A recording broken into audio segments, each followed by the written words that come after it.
Hi there, I'm Toni Reece, and welcome to another episode of It's Personal. This series showcases people who are very passionate about their work or things that have happened in their lives, and they're here to share those stories with us. And today I have a very special guest. I have Santo Marabella with me. Hello, Santo. Hi, Toni. So Santo is the president at Marabella Enterprises, and he's a professor of management at Moravian College, and he's also a published author and playwright.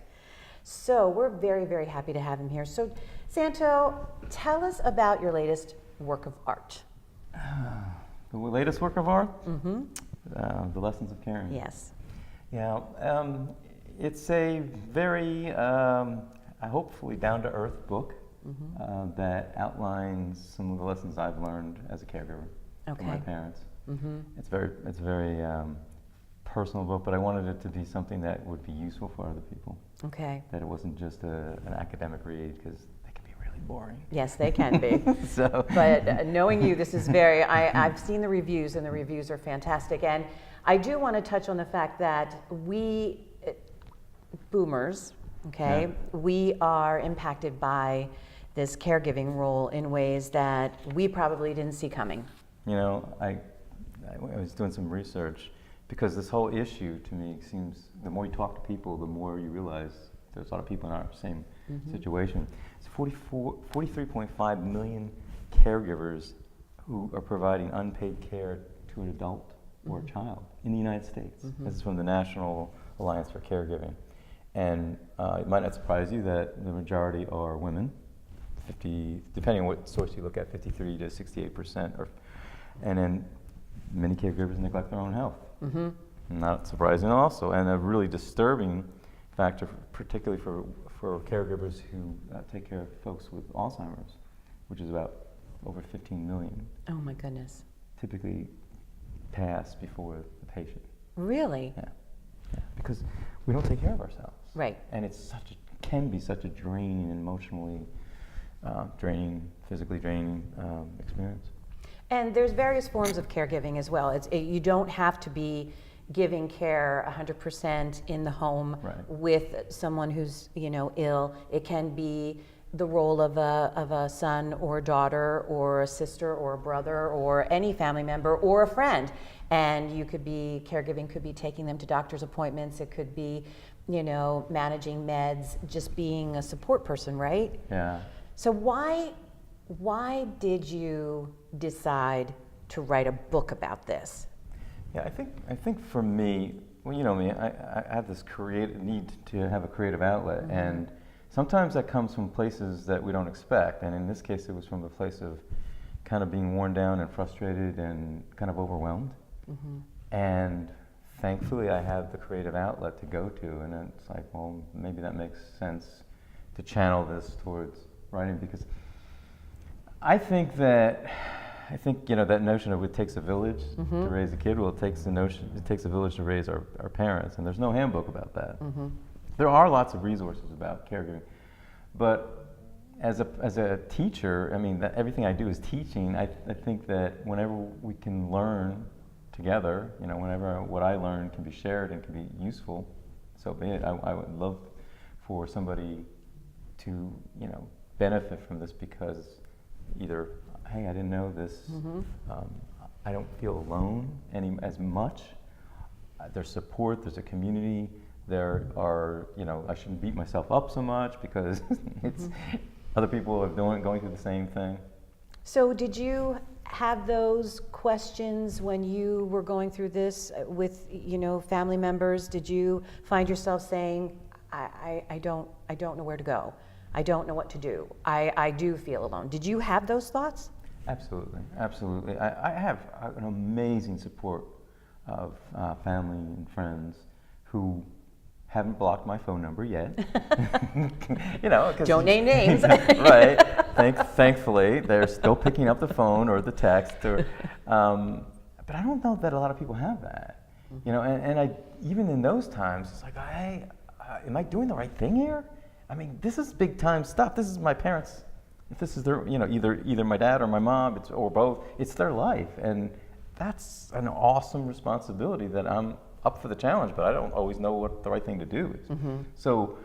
So in that way, it can be kind of scary because you want to do the right thing. It's not just taking care of a puppy, Exactly. So how much time did it take you? Did it take you a year? Did it take you 2 years? How long did it take you to research the do's, the don'ts, the lessons, the life lessons? Yeah, I think for me the marker in my life was 2014 when my dad had his first fall, and he broke a hip, first of two. He has 2 hips, yes, but first of 2 hip breaks, and then there was a shoulder break, and then there was a wrist break. So that kind of started things that said, oh, things are going to be different now. He's not going to drive as much. He did drive, I think, a little bit after that.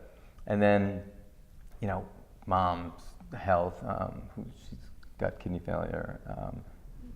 So the last 4 years, I've been very blessed that, it didn't happen all at once. Maybe that's good, and maybe that's not, but I've had some time to kind of get up to speed to this, because their needs, the reliance on me grew sort of gradually over the last 4 years. And so it gave me some time to, because I do my homework, I'll research what I don't know, and there's a lot I don't know, and I'll talk to people, and I'll ask people, and I'll challenge people, particularly providers, healthcare providers. Which is a good thing. You have to, absolutely have to. They're the greatest people in the world who serve us in that way, and at the same time, it's okay to challenge them. Which isn't that part of one of the lessons as advocate? It is. You have to advocate for I could do a whole entire, I could talk to you until you're tired of listening about the role of advocacy. Yeah.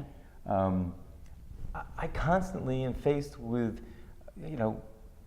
being respectful and being deferent, and at the same time, not accepting just because a doctor or a nurse says this is the way it's going to go, because you don't know my parents.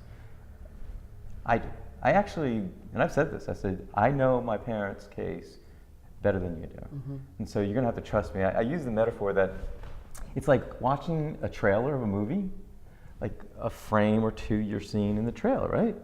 I have the whole movie. Right. So you got to trust me that I know the movie, okay? And you can speak to it. And I can get you up to speed with the movie. So I said this to an ER doc once, and the doc looked at me like, whatever. I'm like, this is it. This is the way you have to understand that I know the movie, I know how it's going to go, and you got to trust me to get you up to speed with that. Well, you not only know the movie, but you know the characters. You know how to direct the characters because you know what buttons not to push, right, and what will get them to where they need to be. Well, it took me a long time to know the buttons not to push. Okay. Because I'm a bit stubborn as a Taurus, and that's been the relationship with my parents. I mean, things don't change. We just get older, and we hopefully get more experience, and we hopefully become more empathetic and more understanding. Because that's what I really learned. And the biggest thing is we become more present to now, to being in this place, in this space with this person. And I'm not good at that. I have not been good at that. And I really appreciate that I'm getting better at that, because I don't know what next Christmas is going to bring. Right now, I got 2 parents, thankfully. But we all know that. We know how hard it is. And so if we don't appreciate, if I worry about tomorrow and worry about the next doctor's appointment and the next thing, and how am I going to... One of the caregivers that I met with and talked to, she said, can I do this today? Can I just do this today? And then I'll worry about tomorrow. I'm like, wow, that is profound. Well, look, everything that you're saying here as far as stepping into the moment, being present in that moment, that's a skill. You have to learn how to do that, not just with caregiving and parental relationships, but with all of everything we do. We only have right now, and we have to be present in that, and you have to learn how to work that skill. So learning how to do that during your caregiving process, I am sure, is going to translate into other areas of your life. Absolutely. So that's a very good takeaway for those that are watching, is that in order to do that now for the reasons you've stated, it will carry over into other areas of your life, which is incredibly important. The advocacy piece is huge. That is absolutely huge. What has surprised you the most? with this, with being in this world, with being in as a son, as an observer, as a teacher?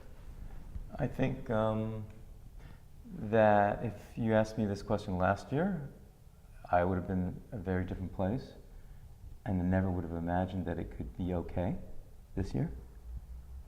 It was difficult for both of them, for their health. I mean, we're talking about very serious, very complex issues. And I couldn't see ahead. I could not see to this year. And again, you know, they're enjoying generally good quality of life. But I think the biggest lesson is that I'm doing okay. I'm doing the right things. I'm making mistakes like heck. and I stumble. And as long as they're not right. medical mistakes, right. you know. I'm like, you know, I'm doing the little mistakes, and I'm like, okay, I screwed that one up. Yeah. Maybe I should have kept my mouth shut a little bit more, but okay, it ended okay. But they are so resilient. They're amazing, and my vow and commitment is, as long as they want to fight, I'm there, and I'm going to fight with them. But you know, honestly, and both my parents may not have been around if, you know, first of all, if they weren't as strong and strong-willed and as feisty, and also if I weren't as committed. And I get that. I mean, I have to acknowledge that for myself. It's not about me, but I feel good about that because I don't want any regrets. I don't want any regrets. And the choices I've made, I don't have regrets. And we have now a paid caregiver who's helped them and helps them for the last year on a full-time basis that I could not have, you know, calling out the angels. She's one of those. She's truly one of those. Yet I'm still the primary person here because I'm the one. I'm the kid. I'm the only kid. So your surprise has been that you got through this and how much you have learned. But it's also, you mentioned the surprise is the resilience of your parents and the resilience of you. Yeah. Okay? Yeah. So I know there's a whole bunch of lessons in this book, and unfortunately we don't have a lot of time in the interview to go through all of the lessons. You did speak to advocacy, and I would encourage anyone who is watching this to pick up this book, and we will give you where to get this book in a moment. But I think what's really important, the message that we want to get through here today, is that you are not alone. We are all in this together. You have to learn as you go, and you've given yourself permission. You are resilient, and I am inspired by your story, and I want to know from you what's inspiring you with this story. You've told me what surprised you, but what's inspiring you? It's very personal. So, you know, I was adopted, and my parents, Anna and Sam, have given me this life of amazing opportunities. So I always felt that I have to do things to pay them back because I would never. I've met my bio family in Italy, really wonderful people. There would never been the situation that I have. I would never have been surrounded by the community of support and love. And so for a long time, that was my, you know, I needed to make sure that I'm always, as much as I can, be respectful and helpful and good to them as they have been to me. And I got, like, this is my chance to do that. And it's so hard at times to make sure I'm doing the right thing, and it takes time, and it's going to be draining. But, you know, that piece of it is really inspiring because, you know, how many kids get to teach their dad how to walk again? You know, I've helped my dad walk 3 times now. That's amazing. Breaks, right? That's and amazing. Parents take care of their kids and, you know, help them learn how to walk, but we don't often get to give that back. We pay it forward a lot. I call it paying it backwards because it's just, and that's the gift part of this. You know, I think this is really a lot about love. And, you know, it sounds hokey, and we don't talk about this, but it is. It's what it is. Like, love is not this fantasized, romanticized thing. It can be, but I mean, love is really the actions and the things that we do for people in our lives because we care about them. And I've been challenged to do this, and I have no regrets. I feel like this has been part of the reason I'm, the reason d'etat, whatever the phrase is, the reason for being part of that is this. I think people watching this will appreciate that there's a lot of pitfalls to caregiving. There's a lot of struggles, and it is hard, no matter what, no matter who you're dealing with or what you're doing. And I think in this tiny snapshot of time, you've talked about the inspiration, the resilience. You've did your research. You've put a resource out there for other people to learn from things that you've learned from, and it's become, caregiving has become very personal for you. And I know that, based on personal experience, that until you hit your worst moment, you don't know what you're made of. But it's when you hit that worst moment, you know exactly what you're made of. Yeah. And so hopefully you haven't hit yours yet, but you've learned along the way what you're made of, as everybody else will, and they get your resource along the way too. I mean, I think there's challenges ahead, but I think last year at this time was probably that point. Yeah. Because it was just, there was clouds and darkness and no clear path at all, and no sense of cooperation or that things were going to work out or get better. And they did. And they did. Right. And they did because of a lot of factors, and because I didn't give up. You didn't give up, and you created a resource. So we're going to have to wrap the interview up, but I want people to be able to get this book. Where do they get the book? So it's an ebook, and it's ebook sellers everywhere, Barnes & Noble, Amazon, iTunes, The Lessons of Caring. And it's an ebook because I have video commentary and kind of real, just authentic interviews with folks who are in similar situations, which I hope is really inspiring to others. And so each chapter has another clip or a few clips. Oh, that's fantastic. Yeah, do you have a Facebook group as well? What we're doing is, because I think there's this need to have these nice conversations, anybody who purchases the book can actually request an invite to join the Facebook community, and it's a closed community. Because I don't want people to worry about advertisers and people trying to sell them stuff, or even this notion that it's put out there in public, because I think sometimes, like I went on the other day and said, I need to vent, and I vented for about this much, and it was great. It felt really good, and I felt safe, because it was like nobody's going to think any worse, because we know what these situations. So there are communities for caregivers. I don't know what they offer as much, but I thought that this is the right way to do this as part of this, this group now that we're this cadre of folks that we're trying to build. It'd be great to sell books, of course, but the real thing is, I think part of this is supposed to be providing this connection for people. I'm all about creating community. Whatever I try to, in whatever I do, I try to create community, and this is just another example of where I'm attempting to do that for people who have, going down similar paths. And so you've created this community. If someone buys the book, they can ask for an invite into this Facebook group. Yeah, because the way Facebook is, that way they don't have to find us and all that stuff, and I'll send them out they'll get sent a link to the page, and then they can join the page. Is there a website? Well, sure. MarabellaLLC.com is my website, and then you just navigate under the Practical Prof and books, and it comes out to the Lessons of Caring. And you want to follow this guy because he's a pretty creative guy and he's got a lot going on. And a personal shout out to Santo for when I went through with my father, the death of my father. This man was very kind to me. So that's what we do for each other, right? Yep. So I thank you. Thank you for being here. Thanks, good luck to you and your parents. Thanks so much. All right. Thank you.